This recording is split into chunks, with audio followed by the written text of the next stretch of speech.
20 years ago, when the corporations bailed out our failed governments, they sold it to us as salvation. Now we see that we have paid for that rescue with our freedoms. We have awakened to the truth. We have become slaves to the corporate Congress. Today, all that changes.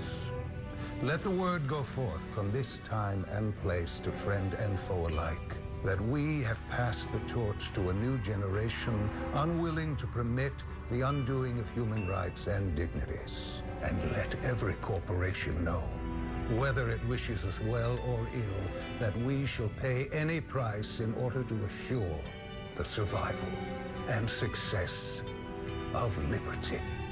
It is best to be both feared and loved, but if both are not possible, it is better to be feared.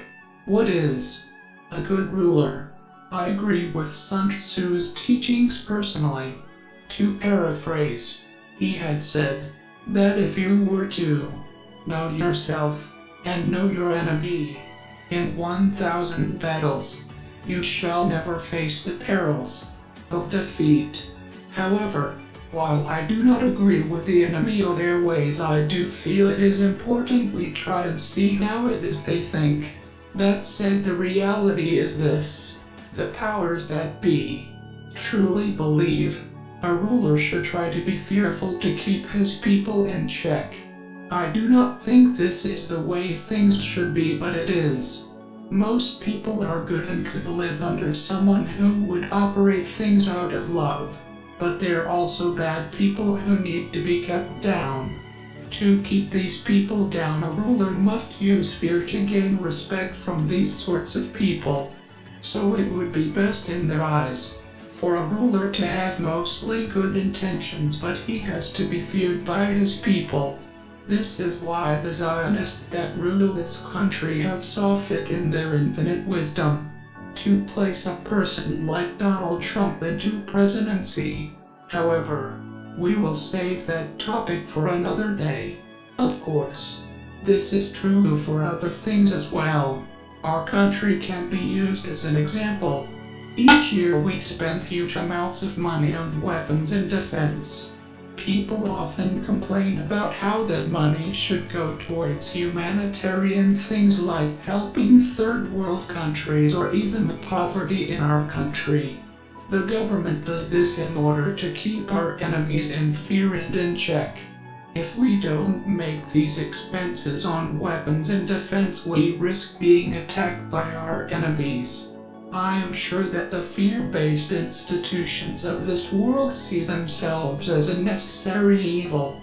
But instead of being an example, that same fear cripples their minds from imagining any other way. Sadly, our government works off of the basis of fear, not only for defense and to keep our enemies in check, but also to re-establish their dominance over its citizens and the rest of the world. People do not commit crimes because of the fear that the government will throw them in jail or put them to death. I think the idea of fear becomes a little different in our society nowadays, though. Our leaders want us to love them so that they get re-elected. They use fear against the outside and the small minorities of criminals within so that we in turn love them for it, and they gain a fleeting respect as an end to a means. Our leaders might give the impression that they are loving leaders, but this is only a means to keep themselves in office. Behind the scenes, they are using fear through military might and politics to keep themselves and our country ahead in the world, which in the end, I guess, does make us love them with a false sense of pride in our country against greed. We can take the war in Iraq as an example of our leaders using fear to make us love them. They create fear in the public eyes, showing us that terrorist threats are imminent and that we need to go to war. They create fear in the Middle Eastern countries by showing our military greatest. The oil prices go down, and their citizens, us, can still drive our big gas-guzzling cars. We love them for this, and they re-establish themselves as our leaders. I think our government uses fear as a means for us to impose institutions, boundaries and barriers, then tries to convince the free-thinking 99% of us that they do this not in the interest of the military establishment, but rather in the interest of the American people, and we all know that is bullshit. Here is the truth. Physics tells us reality is abstract potential. It awaits our intent to manifest. The moment you or I, as observers, place intent, the wave function will collapse, and you will manifest the conscious experience we all call reality. Furthermore, through both entanglement and the unified field, we have to understand the illusion of separateness. Understand we are entangled and we manifest conscious experience. Thus, but not just as a subjective individual. Likewise, we are manifesting a subjective, symbiotic, and collective consciousness.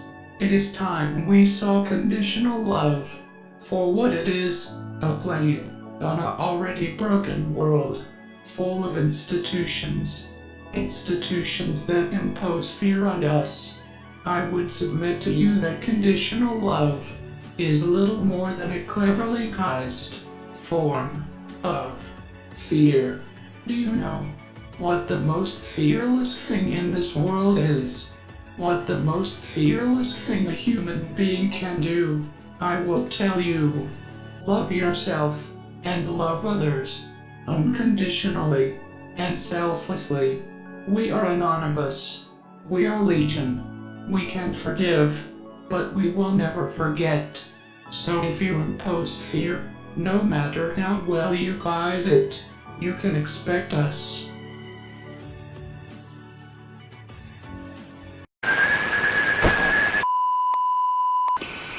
Attention citizens, be afraid of your future. Your leaders are lying to you. They no longer care about you. The corporate takeover of your governments has already begun. It is no longer acceptable to bury your heads in the sand. It is time to join the movement against the criminals that wish to strip your freedoms. Rise up or consider yourselves an enemy of the people. Liberate yourselves from tyranny. Liberate!